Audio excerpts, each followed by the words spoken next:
Different टाइपका फिसहरू छन्। यहाँ यस्तो सिन पनि रहेको छ। वाउ, कति आनन्द लाग्दो।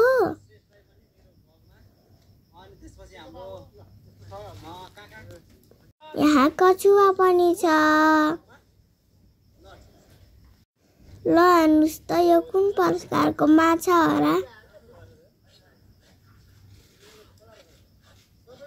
यी सिनहरू देख्दा मलाई त एकदमै आनन्द लाग्यो। वाउ, कस्तो दामी फिस।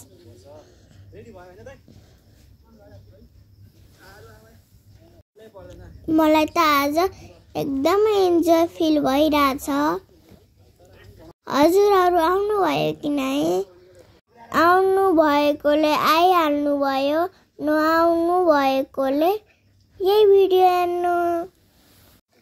ल हेर्नुस् त, फेरि यो कुन प्रकारको माछा होला?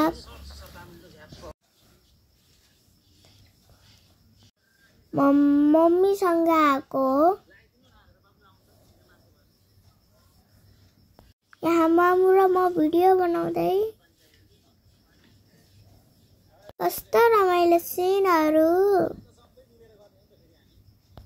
ल हेर्नुस् त, यहाँ त दुवै सिटी टावर पनि रहेछ। Thank you for watching. Bye by.